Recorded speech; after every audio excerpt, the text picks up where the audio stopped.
bolehkah kami menumpang tidur di sana semalam saja?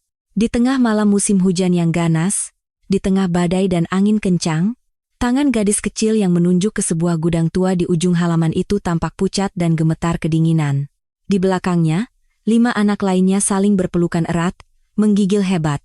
Tiba-tiba, air mata mengalir deras dari mata pria yang memegang senter itu. 6 anak. Dia terduduk lemas di tanah basah dan menangis tersedu-sedu melihat anak-anak itu. Mengapa pria ini, seorang konglomerat ternama, bisa hancur berkeping-keping di hadapan anak-anak yang baru pertama kali dilihatnya? Dan bagaimana anak-anak ini bisa sampai terdampar di daerah pegunungan yang terpencil ini? Sebelum cerita dimulai, jangan lupa tekan tombol suka dan berlangganan. Tulis juga di kolom komentar dari mana Anda mendengarkan cerita ini, dan kami akan mengirimkan kehangatan serta keberuntungan untuk Anda. Baiklah, mari kita selami kisah yang luar biasa ini.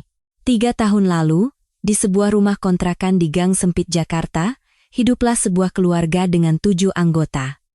Ayah bernama Agus, ibu bernama Siti yang sedang hamil tua, dan kelima anak mereka. Sebentar lagi, mereka akan menjadi keluarga dengan 6 anak. Meski hidup serba kekurangan, rumah itu selalu dipenuhi tawa. Sang ayah bekerja lembur di pabrik seolah itu adalah makanan sehari-harinya, dan sang ibu, meski dengan perut membesar, tetap mengambil pekerjaan sampingan di sela-sela waktu. Senyum lelah namun bahagia di wajah kedua orang tua saat melihat anak-anak mereka setelah hari yang panjang adalah satu-satunya penghangat di rumah itu. Namun, pada hari si bungsu, Bayu, lahir, langit seolah runtuh menimpa mereka. Sang ibu mengalami pendarahan hebat saat melahirkan, dan menghembuskan napas terakhirnya tanpa sempat melihat wajah bayinya. Citra, yang saat itu berusia 13 tahun, menangis sejadi-jadinya di depan ruang bersalin bersama ayahnya. Ketika tangisnya mereda dan ia mengangkat kepala, seorang perawat keluar membawa bayi mungil. "Citra, kamu yang harus menjadi ibu untuk anak ini," kata ayahnya dengan tangan gemetar, menyerahkan Bayu yang baru lahir ke dalam pelukan Citra. Sejak hari itu, Citra menjadi seorang ibu. Sebagai siswi SMP berusia 13 tahun, ia terpaksa putus sekolah. Setiap dini hari ia membuat susu formula, mengganti popok, dan berjalan mondar-mandir di kamar sambil menggendong Bayu yang rewel sepanjang malam. "Citra, ayah minta maaf. Bebanmu terlalu berat." "Tidak apa-apa, ayah.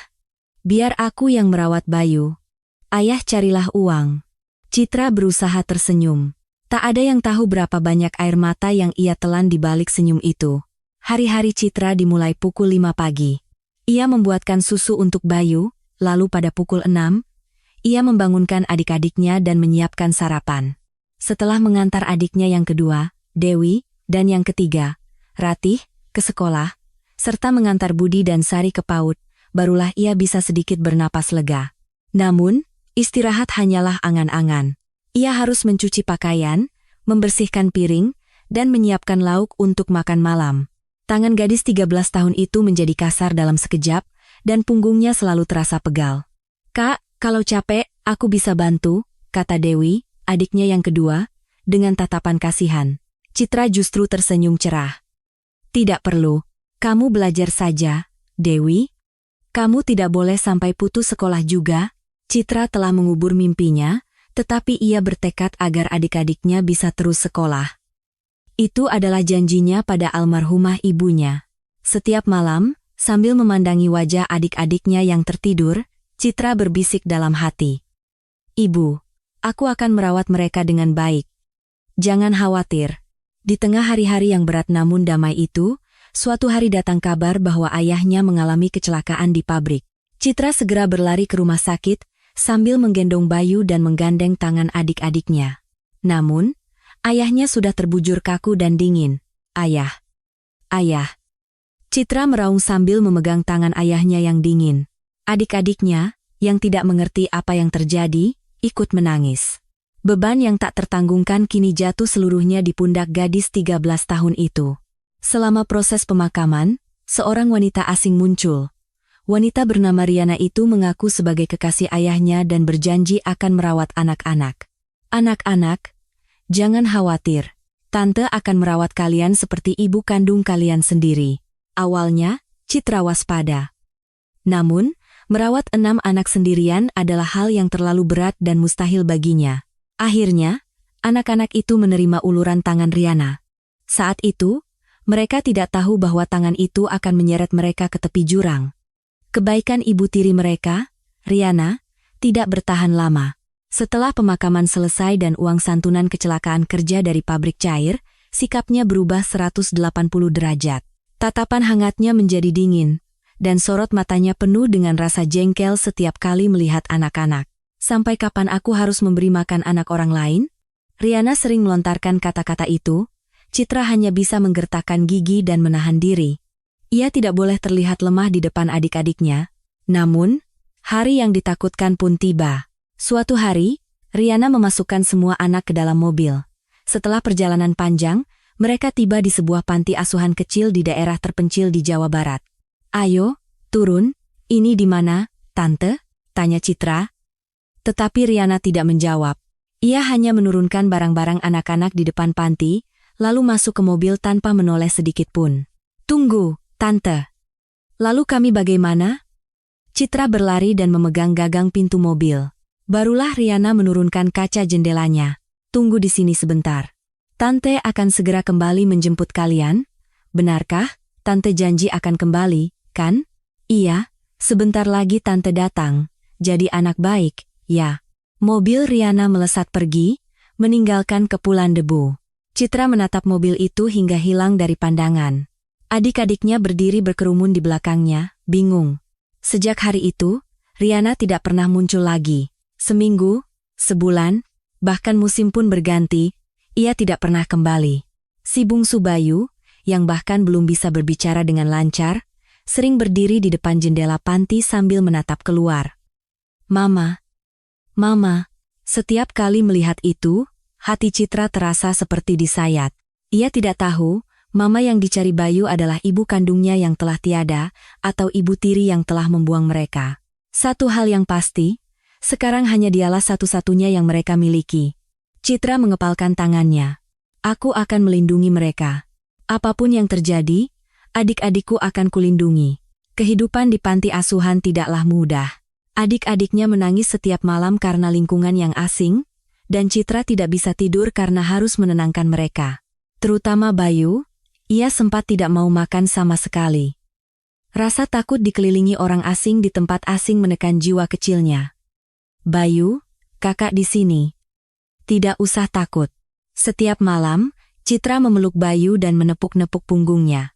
Ia mengusap punggungnya, menyanyikan lagu Nina Bobo, dan jika tangisnya tak kunjung reda, ia akan menggendongnya sambil berjalan di koridor. Para pengurus panti awalnya merasa iba, tetapi karena jumlah mereka terbatas, mereka tidak bisa memberikan perhatian penuh. Akhirnya, peran sebagai ibu bagi keenam bersaudara itu sepenuhnya menjadi tanggung jawab Citra. "Citra, istirahatlah. Nanti kamu bisa sakit," kata kepala panti dengan cemas, tetapi Citra menggelengkan kepala. "Tidak apa-apa, Bu. Kalau bukan saya, adik-adik saya akan cemas." Mendengar jawaban Citra, kepala panti hanya bisa menghela napas.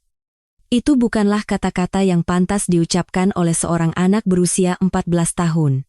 Namun, sorot mata Citra lebih tegar dari orang dewasa manapun. Kepala panti tahu, ketegaran itu dibangun di atas lautan air mata. Waktu berlalu, Citra kini berusia 16 tahun, dan adik-adiknya perlahan mulai beradaptasi dengan kehidupan panti. Namun, beradaptasi dan bahagia adalah dua hal yang berbeda. Selalu ada lubang menganga di hati mereka. Lubang yang bernama keluarga. Hari-hari Citra di panti masih dimulai sejak fajar. Ia mandi sebelum anak-anak lain bangun, menyiapkan pakaian adik-adiknya, dan membangunkan Bayu untuk mencuci mukanya. Meskipun ada pengurus panti yang membantu, Citra ingin merawat adik-adiknya dengan tangannya sendiri. "Kak, aku tidak suka baju ini," rengek Ratih, adiknya yang ketiga. Citra menenangkannya dengan senyuman. Iya, kita pakai yang lain ya." "Kak, Budi mengambil mainanku." Sari, adiknya yang kelima, berlari sambil menangis. Citra harus bersusah payah melerai keduanya. Pagi hari, saat keenamnya berbicara, menangis, dan bertengkar bersamaan, suasana menjadi seperti medan perang. Di tengah semua itu, Citra tidak pernah sekalipun menunjukkan kejengkelan. Namun, ceritanya berbeda di malam hari. Setelah adik-adiknya tertidur, Citra akan bersembunyi di kamar mandi dan menangis sendirian. Ia akan menyalakan keran air untuk menyamarkan isak tangisnya dan kembali ke tempat tidur dengan mata bengkak. Hanya Dewi, adiknya yang kedua, yang mengetahui hal ini. "Kakak tidak apa-apa?" tanya Dewi suatu malam dengan hati-hati. Citra terkejut dan menyangkalnya. "Iya, tidak apa-apa. Tadi hanya kelilipan." "Bohong. Kakak menangis setiap malam, kan?" Mendengar perkataan Dewi, Citra tidak bisa menjawab. Setelah hening sejenak, Dewi menggenggam erat tangan kakaknya.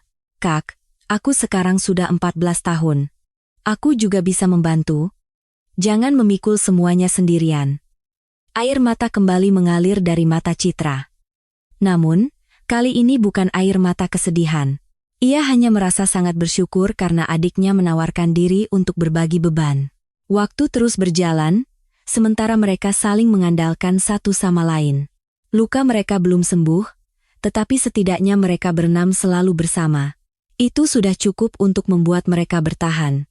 Namun, takdir seolah ingin kembali menguji mereka. Suatu sore, kepala panti memanggil Citra dengan pelan. Wajahnya terlihat sangat serius. Dengan perasaan cemas, Citra membuka pintu ruang kepala panti. "Citra, duduklah." Suara kepala panti bergetar. Citra duduk tanpa berkata apa-apa. Setelah ragu-ragu sejenak, kepala panti akhirnya angkat bicara. "Citra, Ibu minta maaf." "Ibu benar-benar minta maaf? Ada apa, Bu?" "Panti ini akan ditutup bulan depan." Dunia Citra seakan runtuh. Panti ditutup? Lalu, kemana mereka akan pergi? Dengan suara bergetar, Citra bertanya. "Lalu, kami bagaimana?" Kepala panti menundukkan kepalanya. Setelah lama terdiam, ia akhirnya menjawab, "Kalian akan dipindahkan ke fasilitas lain. Tapi, tidak ada tempat yang bisa menerima kalian berenam sekaligus." "Apa maksud Ibu?" "Sepertinya, kalian harus berpisah." Jantung Citra serasa berhenti berdetak. "Berpisah."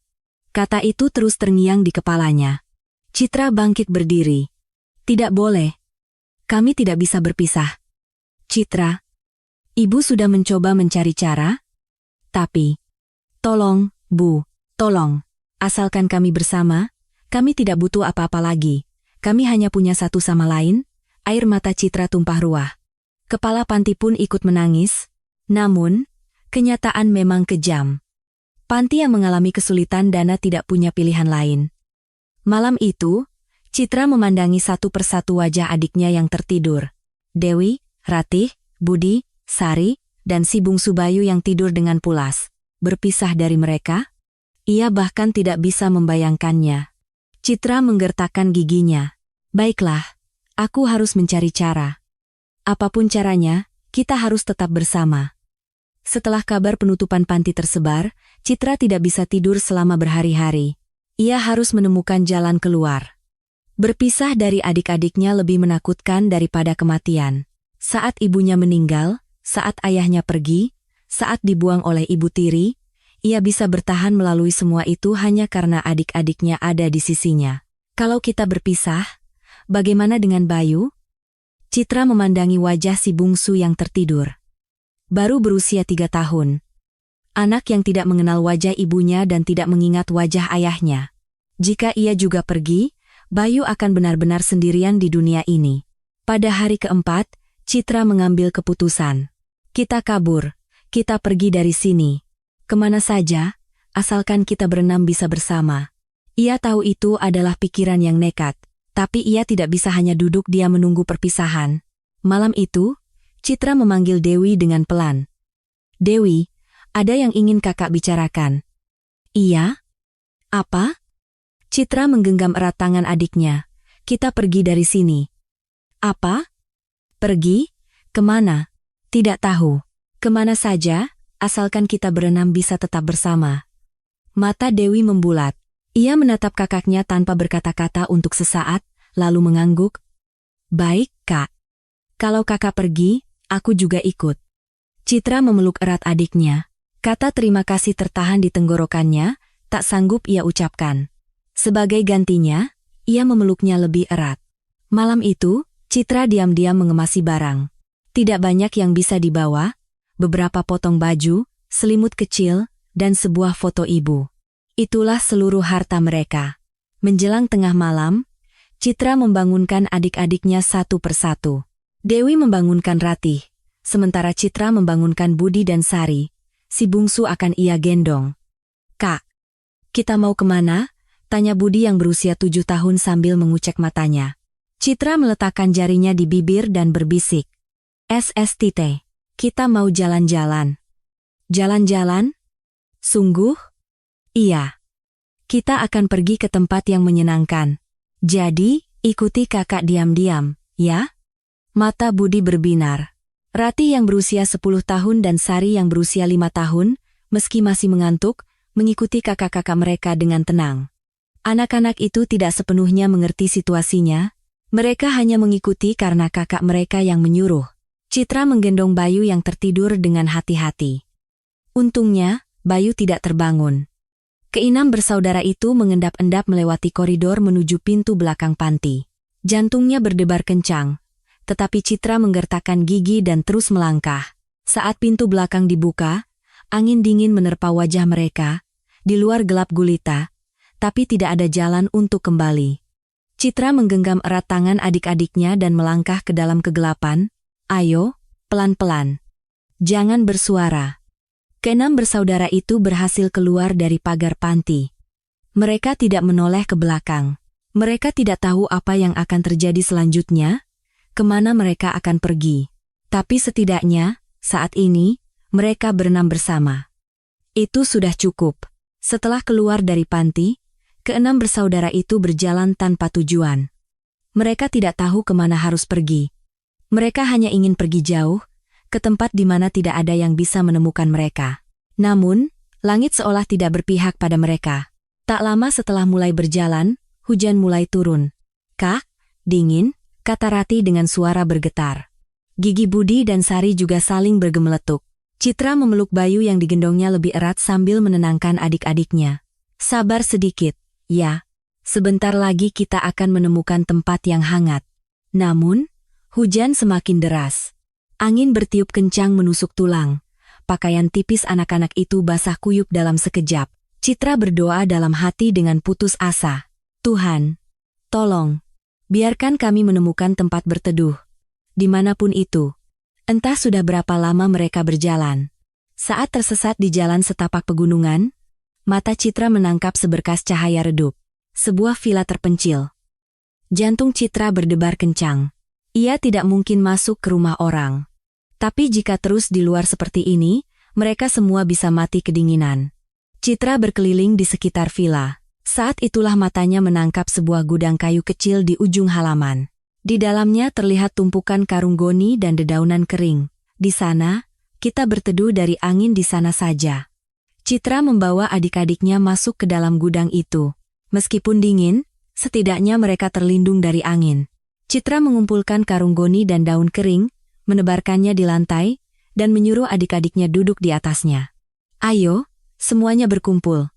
Saling berpelukan erat, keenam bersaudara itu saling memeluk erat.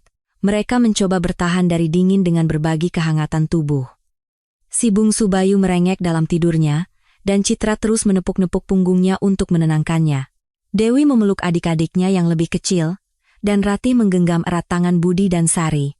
Di luar, badai mengamuk hebat, tetapi di dalam gudang, keenam bersaudara itu bertahan dengan saling bersandar. "Kita akan baik-baik saja. Karena kita bersama." Citra bergumam dalam hati dan memejamkan mata.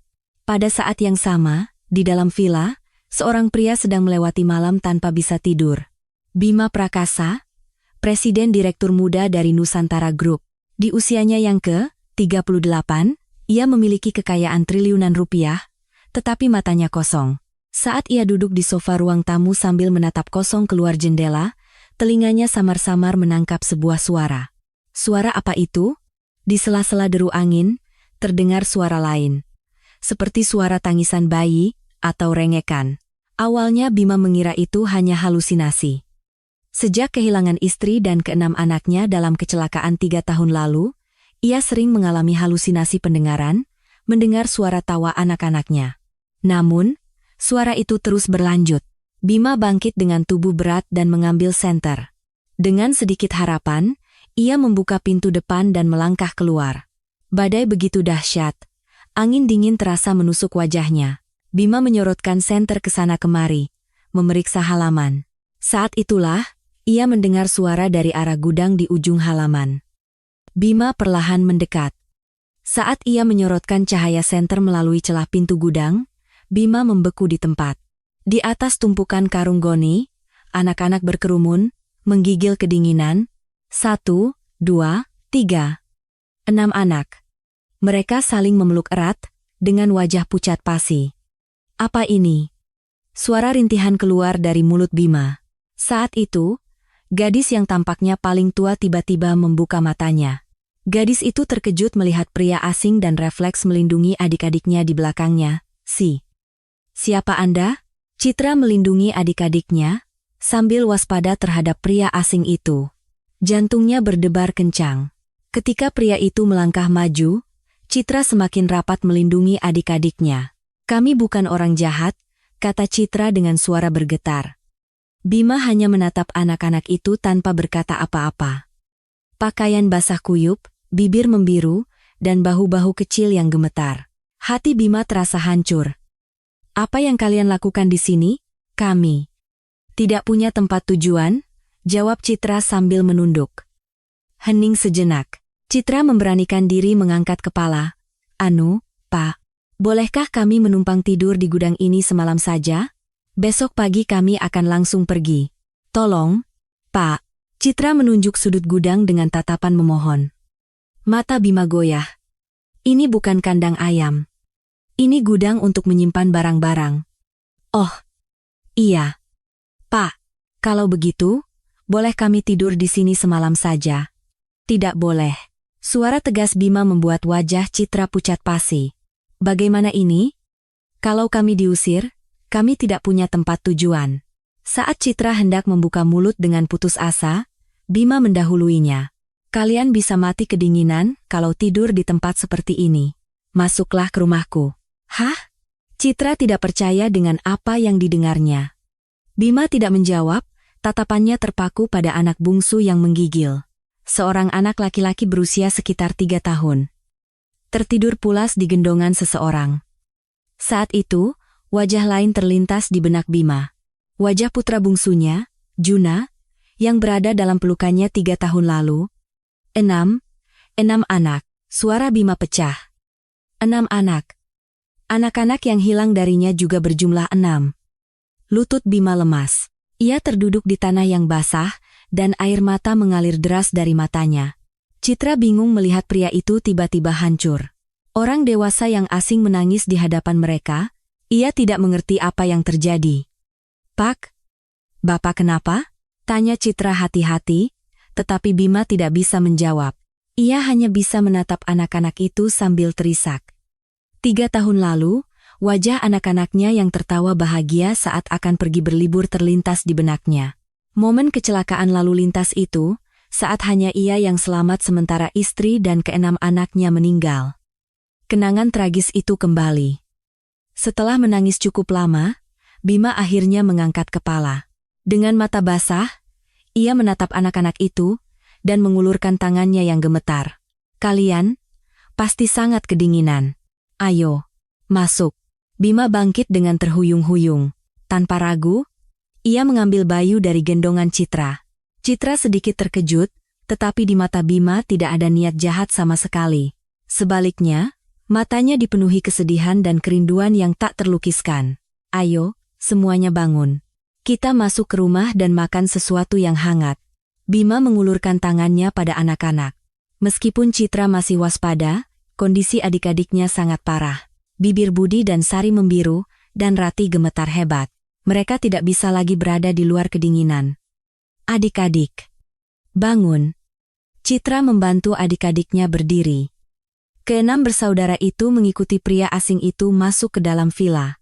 Saat pintu dibuka, udara hangat langsung menyambut mereka. Tubuh anak-anak yang membeku perlahan mulai menghangat. Bima mendudukkan anak-anak di sofa ruang tamu dan menaikkan suhu pemanas ruangan. Ia kemudian mengambil selimut dan menyelimuti mereka satu persatu. Sambil memeluk Bayu, Bima dengan hati-hati memijat tangan dan kaki si kecil yang hampir membeku. Dari sentuhan tangan Bima, Citra merasakan deja vu. Sentuhan yang tulus dan hangat, seperti saat ayahnya merawat mereka. Aku ambilkan air hangat. Tunggu sebentar. Bima pergi ke dapur. Setelah 3 tahun, rumah ini kembali diisi oleh napas anak-anak. Air mata kembali mengalir dari mata Bima. Namun, air mata kali ini sedikit berbeda. Bukan hanya kesedihan, tetapi juga perasaan lain yang tak bisa ia jelaskan. Setelah keenam bersaudara itu tertidur, Bima duduk sendirian di dekat jendela ruang tamu. Suara napas teratur anak-anak terdengar. Suara yang sudah 3 tahun tidak ia dengar. Bima menatap badai di luar jendela sambil mengenang masa lalu. Bima mewarisi Nusantara Group pada usia 25 tahun. Ayahnya meninggal dunia secara tiba-tiba, dan sebagai putra satu-satunya, ia naik ke kursi pimpinan. Beban yang dipikulnya di usia muda sangat berat, tetapi Bima bertahan dengan tabah, dan pada usia 30 tahun, ia bertemu dengan wanita yang seolah ditakdirkan untuknya. Lestari, seorang pekerja sosial yang berasal dari panti asuhan. Apakah orang sepertiku benar-benar pantas menikah dengan Bapak Direktur? Tanya Lestari hati-hati. Bima tersenyum dan menjawab, yang penting bagiku bukanlah latar belakangmu, tapi hatimu. Mereka menikah dan hidup sangat bahagia. Namun, ada satu kesedihan. Lestari tidak bisa memiliki anak. Setelah mendengar hasil pemeriksaan, Lestari menangis lama sekali. Mas, maafkan aku. Kenapa minta maaf? Tanpa anak pun, kita sudah cukup bahagia. Bima tulus mengatakannya. Namun, ia tahu bahwa kerinduan akan seorang anak tidak pernah hilang dari mata Lestari. Suatu hari, Lestari dengan hati-hati mengusulkan sesuatu. Mas, bagaimana kalau kita mempertimbangkan adopsi? Adopsi? Iya. Di dunia ini banyak anak yang tumbuh tanpa orang tua. Seperti aku dulu, tidakkah kita bisa menjadi keluarga bagi mereka? Bima menatap Lestari. Ia tahu betul bagaimana rasanya kesepian masa kecil di panti asuhan, dan betapa besarnya keinginan untuk memiliki keluarga. Bima menggenggam erat tangan istrinya. Baik, ayo kita lakukan. Maka, Bima dan Lestari memulai proses adopsi. Anak pertama mereka adalah seorang gadis berusia 5 tahun. Seorang anak yang sudah lama menunggu adopsi di panti tetapi selalu dikembalikan. Awalnya, anak itu waspada terhadap mereka. Namun, berkat pelukan hangat Lestari dan sentuhan lembut Bima, ia perlahan membuka hatinya. Ayah, Ibu, hari ketika anak itu pertama kali memanggil mereka orang tua, Bima dan Lestari menangis tak henti-hentinya. 2 kata yang keluar dari bibir mungil itu terasa lebih berharga dari apapun di dunia. Sejak saat itu, keluarga Bima dan Lestari terus bertambah. Anak kedua, ketiga, keempat. Mereka tidak bisa mengabaikan anak-anak yang membutuhkan kasih sayang orang tua. Orang-orang di sekitar mereka terkadang memberikan pandangan cemas. Pak Bima, memiliki banyak anak angkat di keluarga konglomerat bisa menjadi rumit, masalah warisan, dan lainnya. Tetapi Bima tegas. Apa pentingnya hartaku? Anak-anak ini adalah anak-anakku. Selama 5 tahun, 6 anak datang ke dalam pelukan Bima. Rumah besar itu dipenuhi tawa anak-anak. Lestari merawat mereka seperti anak kandungnya sendiri, dan Bima, di tengah kesibukannya, selalu menyempatkan waktu bersama mereka. Setiap akhir pekan, seluruh keluarga pergi piknik bersama, dan setiap malam, Bima membacakan dongeng untuk mereka. Mas, kita benar-benar berbahagia, ya? Kata Lestari sambil menatap anak-anak yang tertidur. Bima menggenggam erat tangan istrinya dan menjawab, iya, tidak ada yang bisa lebih bahagia dari ini. Saat itu, ia benar-benar percaya bahwa kebahagiaan ini akan abadi, bahwa tawa ini tidak akan pernah berhenti. Namun, takdir begitu kejam. 3 tahun lalu, di musim hujan, keluarga Bima pergi berlibur ke puncak. Anak-anak merengek ingin bermain air di curug. Bima mengosongkan semua jadwalnya dan berangkat untuk liburan keluarga. Seluruh keluarga naik mobil van besar. Di kursi belakang, anak-anak berceloteh, dan Lestari terus menoleh ke belakang untuk menenangkan mereka. "Anak-anak, sabar sedikit, ya. Sebentar lagi sampai. Ibu, aku mau bikin istana pasir, aku mau berenang." Suara riang anak-anak memenuhi mobil. Bima tersenyum melihat mereka dari kaca spion. Rasanya tidak ada momen yang lebih sempurna. Namun, saat mobil melaju di jalan pegunungan yang berkelok, sebuah truk besar dari arah berlawanan tergelincir. Truk itu kehilangan kendali di jalan yang licin karena hujan. Bima buru-buru membanting setir, tetapi tidak bisa menghindar. Terdengar suara benturan keras, dan segalanya menjadi gelap.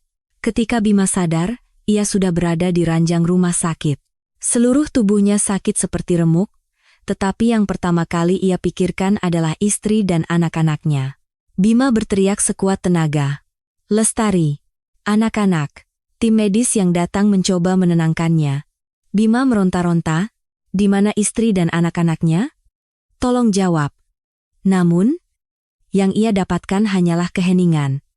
Saat melihat ekspresi sedih di wajah dokter, Bima tahu, ia tidak perlu bertanya lagi. Di rumah duka, 7 bingkai foto berjejer rapi. Istri tercinta dan keenam anaknya.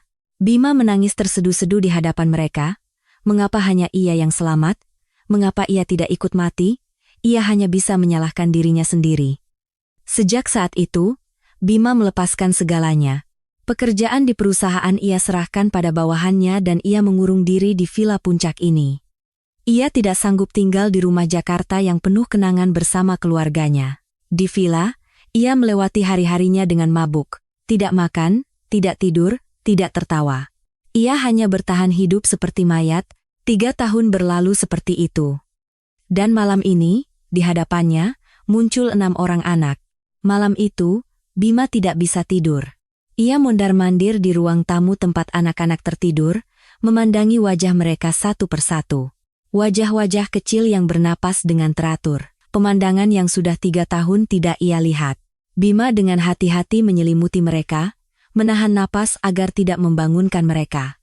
Saat fajar menyingsing, Bima pergi ke dapur. Sudah 3 tahun ia tidak pernah memasak. Tetapi ia ingin memberi anak-anak itu makanan hangat. Dengan tangan kaku, ia memasak bubur dan membuat telur dadar. Meskipun ada yang gosong atau lengket, ia melakukannya dengan sepenuh hati. Baunya enak. Budi yang terbangun karena bau masakan. Bocah 7 tahun itu melihat ke arah dapur dan matanya bertemu dengan Bima, paman yang semalam. Budi sempat ragu, tetapi ketika Bima tersenyum cerah, kewaspadaannya sedikit mereda. "Lapar, ya? Sebentar lagi matang." "Tunggu sebentar." Budi mengangguk mendengar kata-kata Bima. Tak lama, adik-adiknya yang lain pun bangun. Anak-anak itu masih terlihat tegang di lingkungan yang asing. Namun, kehangatan ruangan dan aroma makanan perlahan meluluhkan kecemasan mereka. "Nah, sudah siap. Ayo makan." Bima menyajikan makanan di meja. Anak-anak duduk dengan hati-hati. Citra, sang kakak tertua, baru mengambil sendok setelah memastikan adik-adiknya makan terlebih dahulu. Bima mengamati pemandangan itu dalam diam. Gadis yang baru berusia 16 tahun merawat adik-adiknya seperti seorang ibu. Pemandangan itu menyentuh hatinya. Beberapa hari kemudian, adik-adik yang lebih kecil mulai membuka hati, terutama si bungsu Bayu. Bocah 3 tahun itu selalu mengikuti Bima kemanapun ia pergi. Jika Bima duduk, ia ikut duduk di sebelahnya. Jika Bima berdiri, ia ikut berdiri. "Paman lagi apa?" "Paman, ini apa?" "Paman, jendong." Celotehan Bayu perlahan mencairkan ekspresi beku di wajah Bima. Budi dan Sari juga mulai dekat dengannya. Mereka mengajak Bima bermain Lego bersama dan merengek minta digendong di pundaknya. Bima, meskipun canggung, memenuhi setiap permintaan mereka. "Wah, paman kuat sekali!" teriak Budi gembira saat digendong di pundak. Bima tanpa sadar ikut tertawa melihatnya. Tawa pertamanya setelah 3 tahun. Namun, Citra masih belum melepaskan kewaspadaannya. Meskipun melihat adik-adiknya membuka hati pada Bima, ia hanya mengamati dari jauh. Bima mengerti sikap Citra. Ditinggalkan oleh orang tua, lalu dibuang oleh ibu tiri. Wajar jika ia tidak mudah percaya. Suatu malam, Bima dengan hati-hati mendekati Citra. Citra, bisa kita bicara sebentar? Citra ragu sejenak, lalu mengangguk. Keduanya duduk berdampingan di teras, hening cukup lama. Bima yang pertama kali membuka suara. Kamu pasti sangat menderita. Satu kalimat pendek itu membuat mata Citra goyah. Namun, ia berusaha menjawab dengan tenang. Tidak apa-apa, Pak. Saya sudah terbiasa. Terbiasa? Justru itu yang membuatku lebih sedih, kata Bima pelan. Citra tidak menjawab. Ia hanya menatap jauh ke depan. Bima menatap langit malam dalam diam untuk beberapa saat. Lalu, perlahan ia membuka mulut. Dulu, aku juga punya keluarga. Citra menoleh menatap Bima. Air mata menggenang di pelupuk mata Bima. Istri dan 6 orang anak. Mereka semua anak angkat. Aku dan istriku tidak bisa punya anak. Mereka semua, sama sepertimu, tumbuh tanpa orang tua. Karena itu, kami lebih menyayangi mereka. Kami ingin menjadi keluarga untuk mereka. Suara Bima bergetar. Citra mendengarkan tanpa berkata apa-apa. Tapi 3 tahun lalu, dalam sebuah kecelakaan lalu lintas, aku kehilangan semuanya. Istriku, anak-anakku, semuanya. Mata Citra membelalak. Tiba-tiba ia mengerti mengapa Bima menangis saat melihat mereka, mengapa ia memperlakukan anak-anak asing ini dengan begitu hangat. Jadi, karena itu Bapak menangis waktu itu? Iya. Melihat kalian, rasanya seperti anak-anakku hidup kembali. Bima menyeka air mata sambil menatap Citra. Awalnya aku pikir itu hanya ilusi. Aku pikir aku sudah gila dan melihat bayangan. Tapi ternyata tidak. Kalian adalah anak-anak yang nyata. Kedinginan, kelaparan, dan tidak punya tempat tujuan. Suara Bima pecah. Selama 3 tahun, aku hidup seperti mayat, aku melewati hari-hari tanpa arti. Tapi saat melihat kalian, aku merasa, aku harus hidup kembali. Air mata mengalir dari mata Citra. Air mata yang keluar tanpa ia sadari. Bapak juga pasti sangat menderita. Iya, sangat menderita. Tapi kalian juga menderita, kan? Di usia muda harus menanggung semua tanggung jawab adik-adik. Pasti sangat berat. Bima dengan hati-hati mengelus kepala Citra. Sentuhan itu membuat tangis Citra pecah. Segala sesuatu yang ia pendam selama 3 tahun tumpah ruah. Kesedihan kehilangan orang tua, beban melindungi adik-adik, luka karena dibuang ibu tiri. Malam itu, untuk pertama kalinya, Citra menangis sepuasnya dalam pelukan seseorang. Tidak apa-apa. Sekarang semuanya akan baik-baik saja. Bima menepuk-nepuk punggung Citra sambil bergumam. Entah kata-kata itu ditujukan untuk Citra atau untuk dirinya sendiri. Sejak hari itu, suasana hangat mulai menyelimuti villa.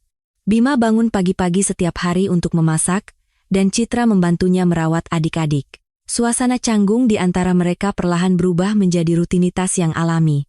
Paman, hari ini kita main apa? Budi sudah menempel pada Bima sejak pagi. Bima tersenyum dan menjawab, hari ini kita buat orang-orangan salju. Yuk? Sungguh? Aku belum pernah bikin orang-orangan salju. Mata Budi berbinar. Catatan. Di Indonesia, ini bisa diubah menjadi membuat istana pasir atau bermain layang-layang. Bima kemudian mengoreksi. Maksud Paman? Kita bermain lumpur dan membuat patung. Asyik. Aku juga mau. Sari ikut berlari dan memeluk kaki Bima. Oke, kita semua main bersama. Seluruh keluarga keluar ke halaman. Bima mengajari anak-anak cara membentuk tanah liat basah. Si bungsu Bayu menyentuh lumpur, lalu cemberut karena tangannya kotor. Bima segera membersihkan tangan Bayu dengan tangannya sendiri. Kotor, ya?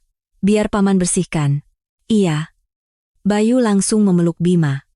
Citra mengamati pemandangan itu dari jauh. Ia berpikir, entah sudah berapa lama ia tidak melihat adik-adiknya tertawa lepas seperti itu. Saat di panti, mereka selalu cemas dan minder. Tapi sekarang berbeda, wajah mereka berseri-seri, dan tawa mereka tidak pernah berhenti. Kak, apa kita tidak bisa tinggal di sini selamanya?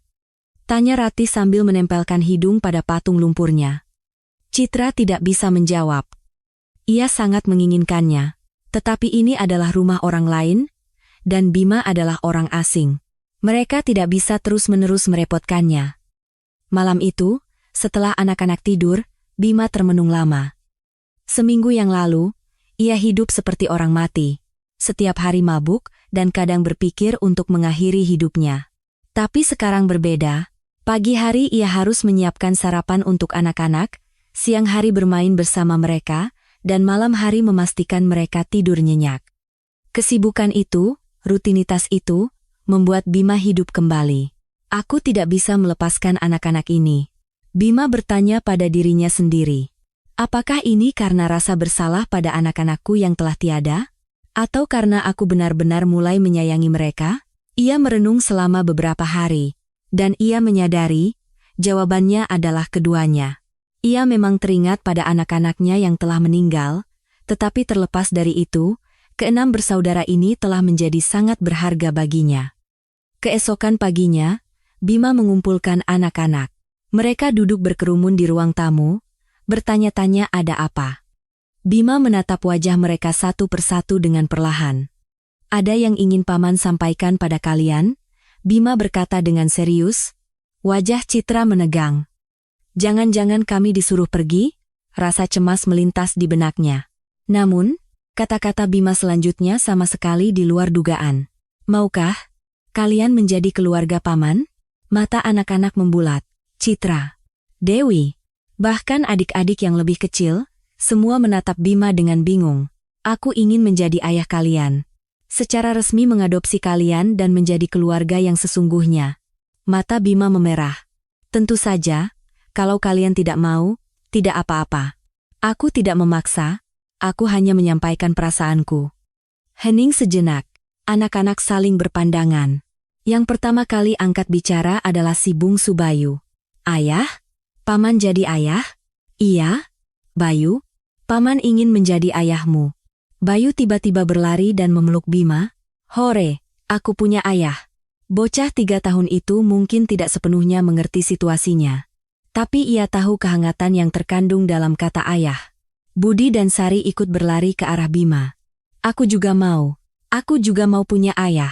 Bima memeluk erat anak-anak yang berlari ke arahnya. Air matanya tumpah ruah, Rati mendekat dengan malu-malu dan memegang ujung baju Bima. Paman? Ayah janji tidak akan membuang kami. Kan? Ayah tidak akan pernah membuang kalian. Ayah janji. Bima mengelus kepala Ratih. Air mata mengalir dari mata Ratih. Dewi menatap kakaknya. Citra. Tatapannya seolah menunggu keputusan dari Citra. Citra terdiam cukup lama. Bima dan anak-anak yang lain menatapnya dalam diam.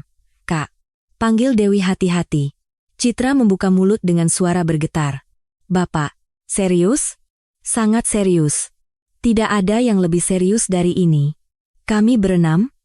Tentu saja. Keenamnya. Tidak ada satupun yang tertinggal.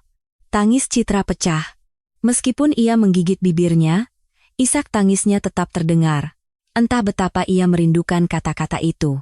Kebohongan ibu tirinya saat pergi, tante akan segera kembali, meninggalkan luka yang belum sembuh, membuatnya sulit untuk percaya. Tapi tatapan mata Bima berbeda.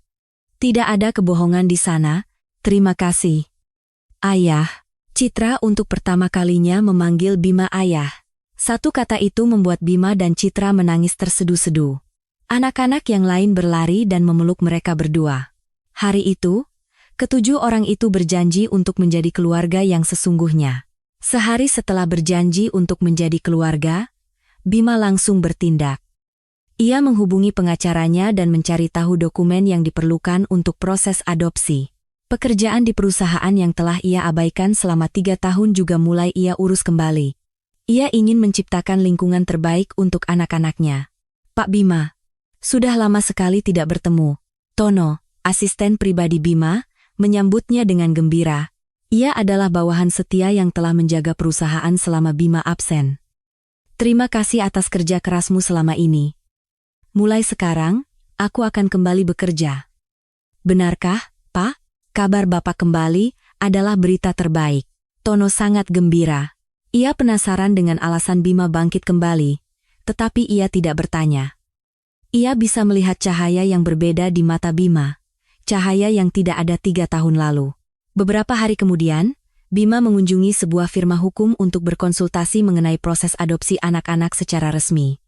Pengacara mendengarkan cerita Bima dan mengangguk, niat adopsi Bapak sudah sangat jelas. Silakan siapkan dokumennya, dan kami akan proses. Terima kasih. Saya ingin proses ini secepat mungkin. Baik, tapi, Pak Bima. Ekspresi pengacara itu menegang. Sambil membolak-balik dokumen, ia berkata dengan hati-hati.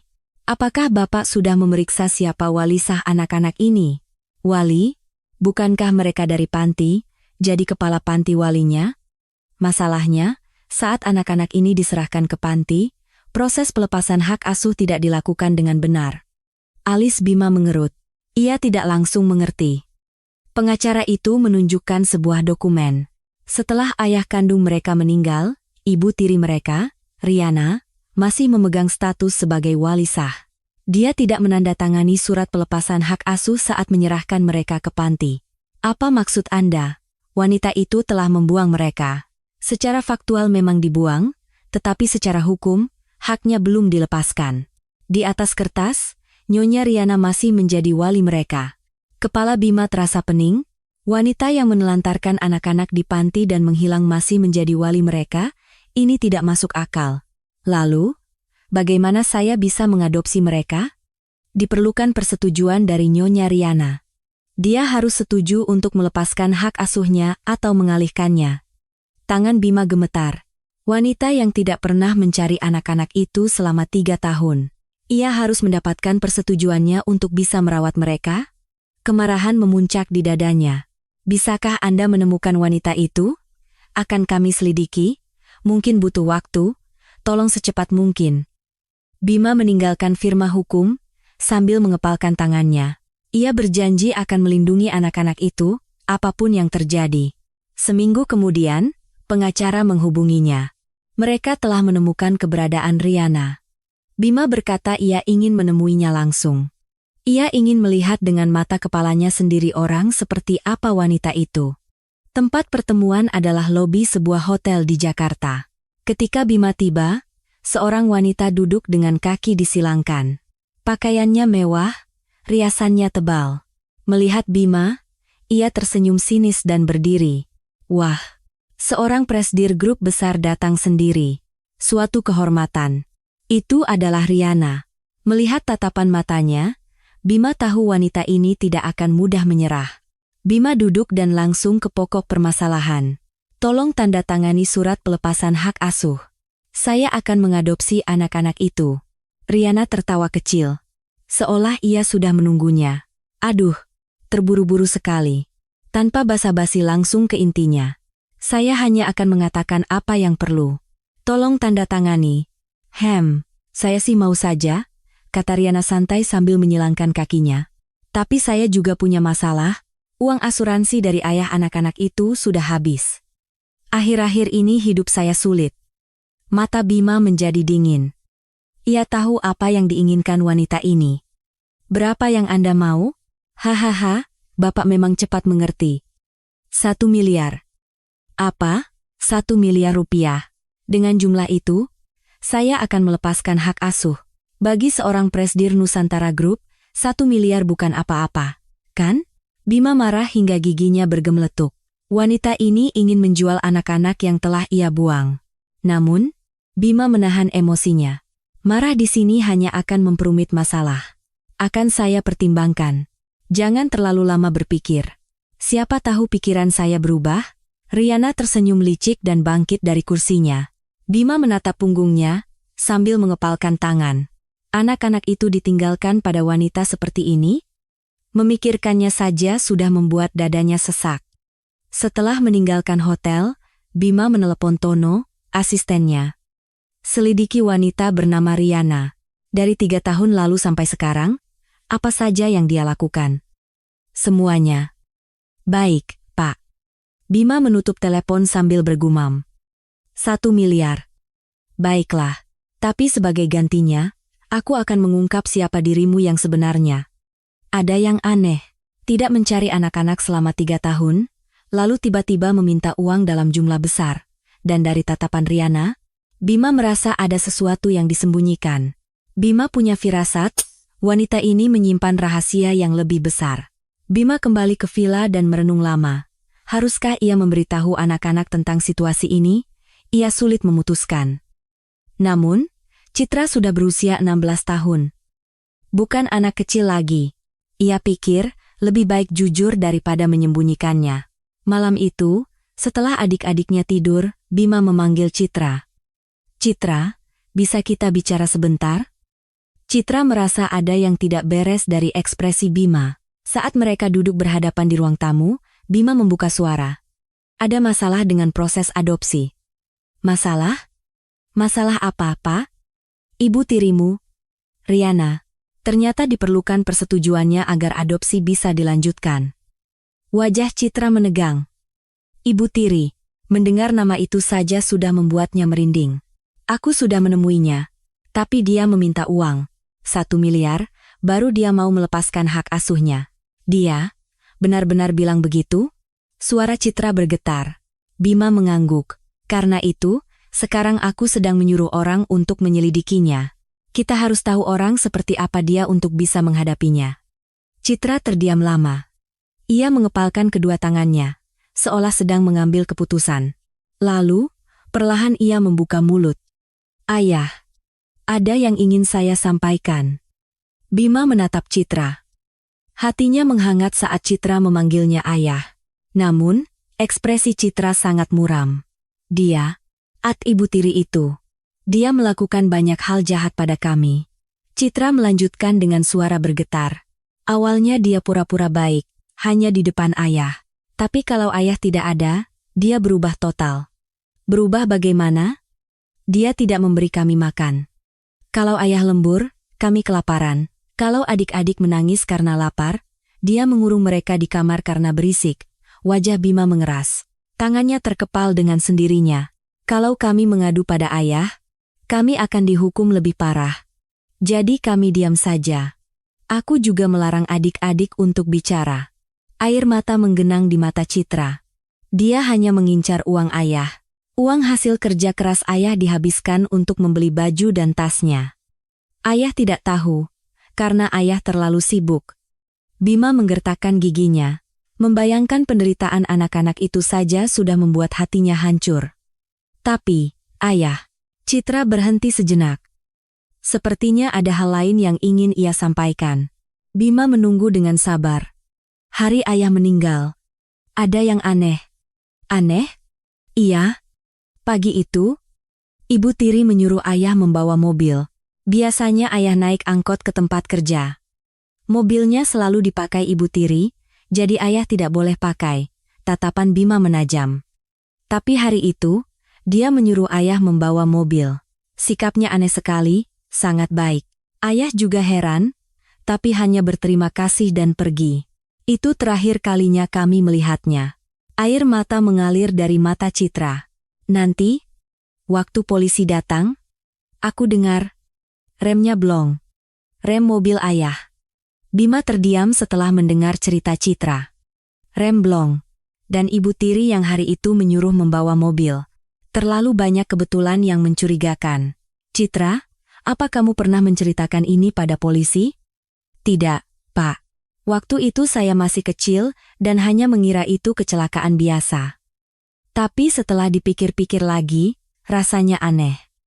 Bima dengan lembut mengelus kepala Citra. Terima kasih sudah memberitahuku.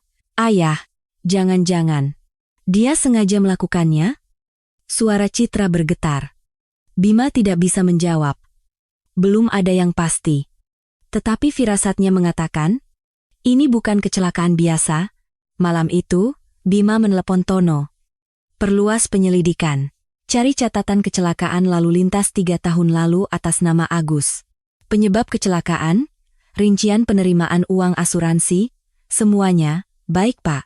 Beberapa hari kemudian, Tono datang membawa laporan. Bima membuka lembaran-lembarannya, matanya menyipit. Wajahnya semakin mengeras. Pak, ada beberapa hal yang mencurigakan, katakan.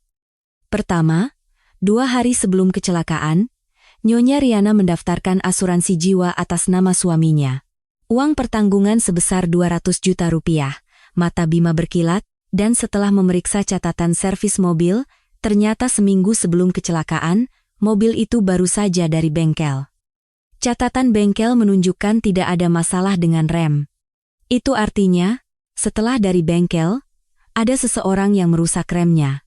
Bima menggertakkan gigi. Potongan puzzle mulai tersusun. Riana sejak awal mendekati ayahnya hanya untuk uang. Dan keserakahannya itu telah membunuh seorang kepala keluarga. Kumpulkan lebih banyak bukti. Jangan ada yang terlewat. Suara Bima menjadi dingin. Waktunya untuk mengungkap kebenaran sudah dekat. Penyelidikan Tono berlanjut.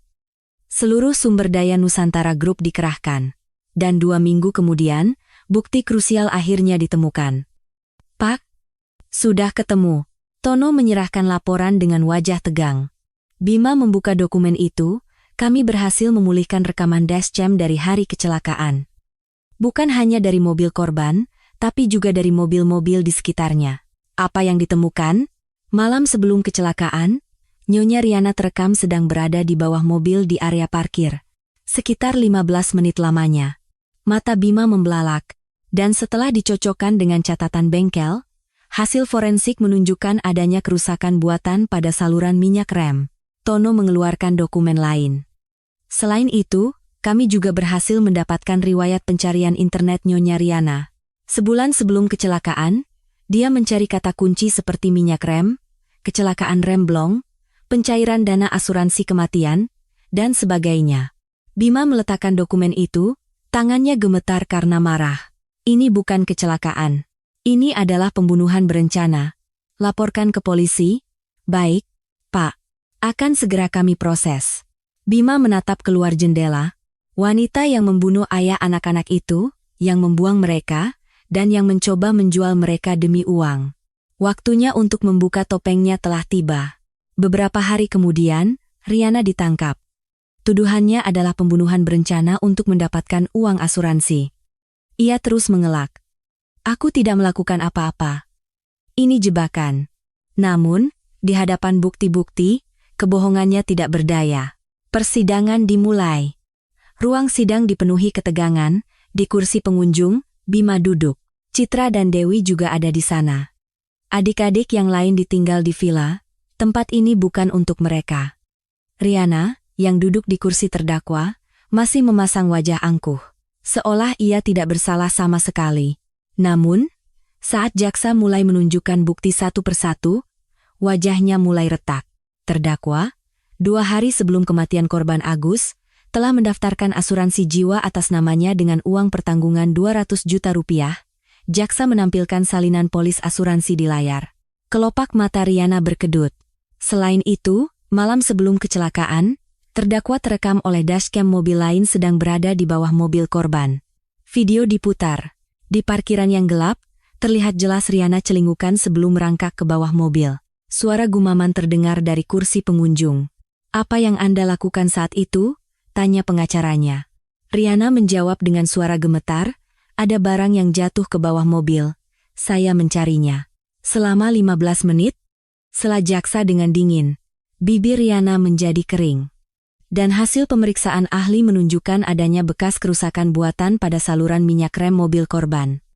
Bekas goresan benda tajam. Surat keterangan ahli ditampilkan di layar, wajah hakim mengeras. Terakhir, ini adalah riwayat pencarian internet dari ponsel terdakwa. Jaksa membacakan daftar itu. Lokasi saluran minyak rem, kecelakaan rem blong, masa pencairan asuransi, cara menghilangkan bukti pembunuhan. Kursi pengunjung gempar. Wajah Riana pucat pasi. Ia tidak bisa mengelak lagi. Terdakwa, ada yang ingin disampaikan? Tanya hakim. Riana menunduk dalam-dalam tanpa berkata apa-apa. Bahunya bergetar. Tapi itu bukan getaran penyesalan. Ini tidak adil. Riana tiba-tiba mengangkat kepala dan berteriak. Matanya penuh kegilaan. Laki-laki itu yang menipuku. Dia bilang dia punya uang, tapi ternyata banyak utang. Anaknya ada 6 lagi. Kursi pengunjung kembali riuh. Wajah Bima mengeras. Kenapa aku harus memberi makan anak orang lain? Aku ini korban penipuannya. Tenang. Hakim mengetuk palu. Tapi Riana tidak berhenti. Iya. Aku yang melakukannya. Aku merusak remnya. Tapi memangnya kenapa? Kalau saja dia tidak menipuku, ini semua tidak akan terjadi. Ruang sidang membeku. Ia telah mengakui kejahatannya sendiri. Pengacaranya mencoba menenangkannya. Tapi ia terus berteriak. Anak-anak itu juga sama saja. Gara-gara mereka aku jadi sengsara. Memberi makan, memandikan, mereka hanya bisa menangis. Saat itu, tubuh Citra bergetar hebat. Dewi yang duduk di sebelahnya menggenggam erat tangan kakaknya. Air mata tumpah dari mata Citra. Ia selalu mengira ayahnya meninggal karena kecelakaan. Karena nasib buruk, karena takdir yang kejam. Ternyata bukan, wanita itu yang membunuhnya. Ayah mereka. Demi uang. Ayah. Rintihan keluar dari mulut Citra. Bima merangkul bahu Citra. Tidak apa-apa. Semuanya sudah berakhir. Dalam pelukan Bima, Citra menangis tanpa suara. Segala yang ia pendam selama ini tumpah ruah. Kesedihan kehilangan ayah, perlakuan buruk dari ibu tiri, beban melindungi adik-adik, dan keputusasaan saat dibuang. Citra menangis lama sekali dalam pelukan Bima. Hakim membacakan putusan dengan suara tegas. Terdakwa Riana dinyatakan bersalah atas pembunuhan berencana dan dijatuhi hukuman penjara seumur hidup. Hak asuhnya terhadap anak-anak korban dicabut dan dinyatakan hilang seketika. Palu diketuk. Riana menjerit saat diseret keluar. Tetapi suaranya tidak lagi terdengar di telinga Citra. Semuanya telah berakhir. Mimpi buruk yang panjang akhirnya usai. Setelah sidang selesai, Bima membawa Citra dan Dewi keluar dari pengadilan. Di luar, sinar matahari terasa hangat. Bima menggenggam erat tangan kedua gadis itu. Ayo kita pulang. Adik-adik kalian sudah menunggu? Iya, ayah. Citra menjawab sambil menyeka air mata. Ayah. Kata itu tidak lagi menyakitkan. Ayah kandungnya akan selamanya ada di hatinya. Dan pria yang menggenggam tangannya saat ini adalah ayah barunya. Citra menggenggam tangan Bima lebih erat. Setelah sidang selesai, proses adopsi berjalan dengan cepat. Dengan dicabutnya hak asuh Riana, tidak ada lagi yang menghalangi. Pengacara menyiapkan dokumen, dan pengadilan melakukan verifikasi. Bima menanti hari demi hari dengan tidak sabar. Dan sebulan kemudian, hari itu tiba. Pak Bima, selamat.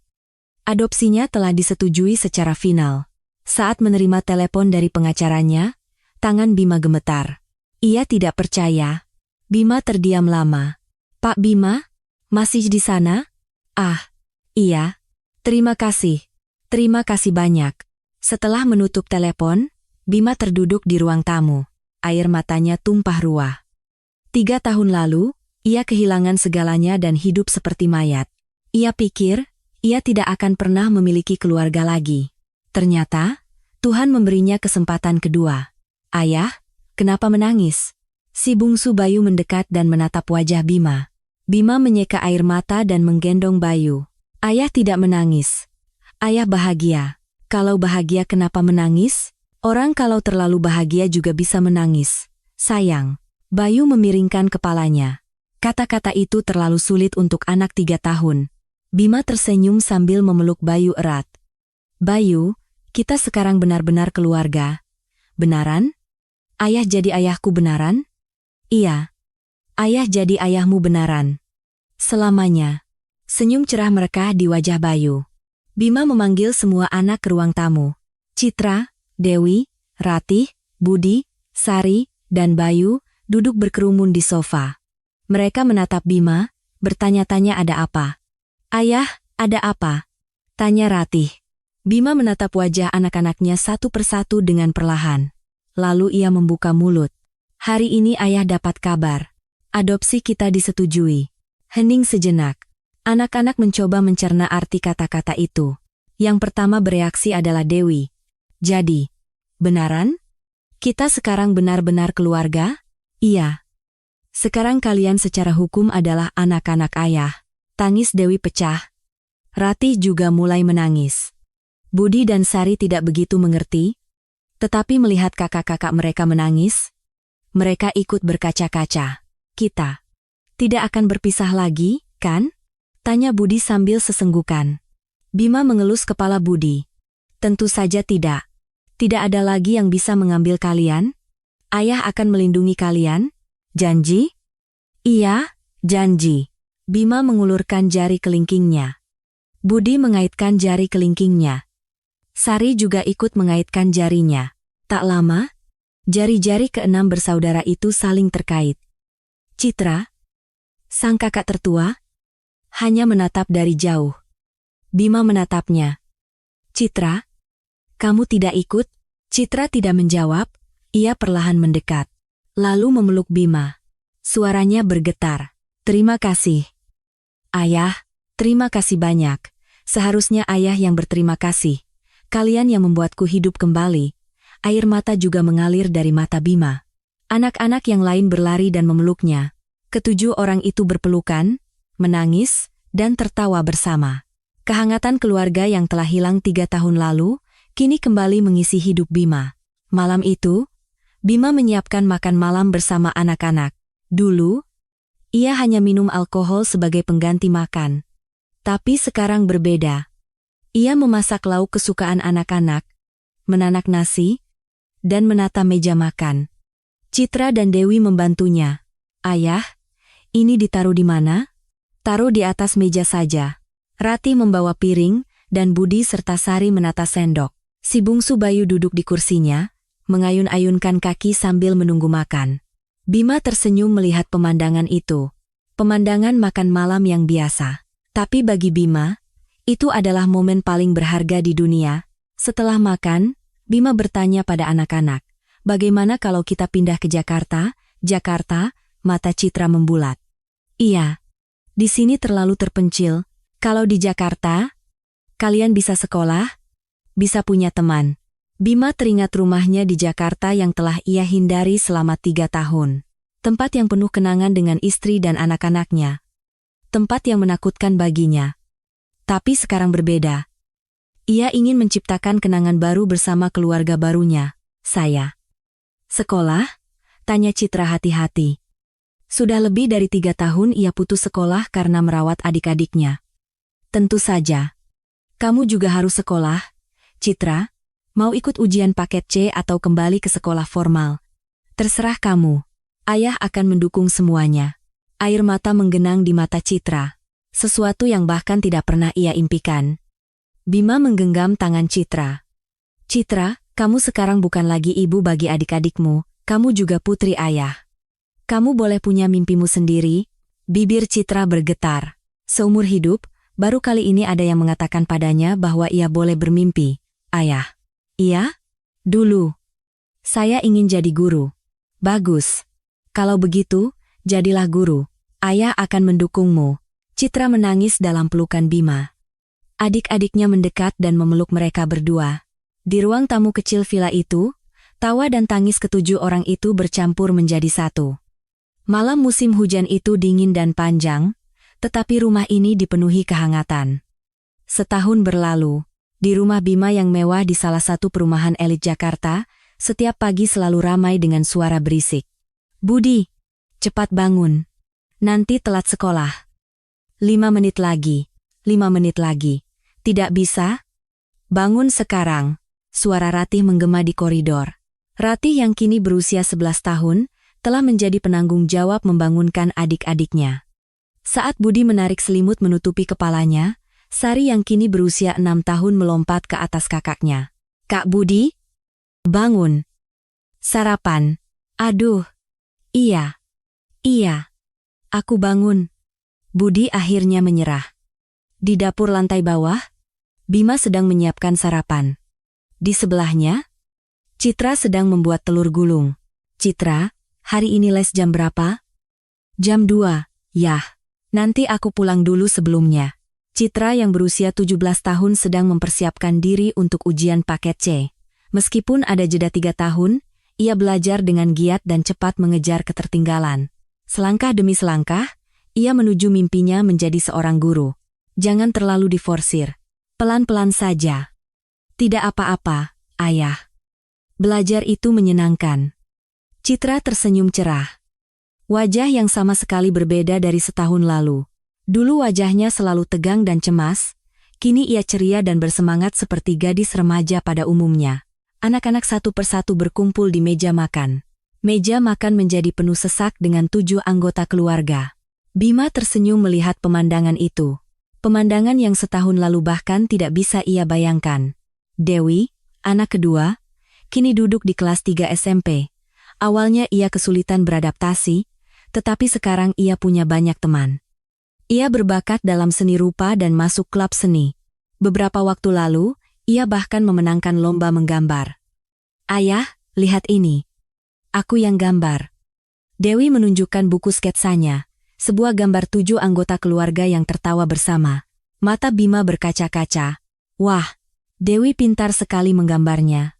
Nanti mau jadi pelukis? Belum tahu ya. Tapi aku paling suka menggambar. Ratih, anak ketiga, kini menjadi murid kelas 5 SD yang percaya diri. Sesuai dengan karakternya yang tegas, ia bahkan menjadi ketua kelas. Kebiasaannya merawat adik-adik membuatnya memiliki jiwa kepemimpinan yang baik, kata guru-gurunya. Budi, anak keempat, duduk di kelas 2 SD, dan Sari, anak kelima, di kelas 1 SD.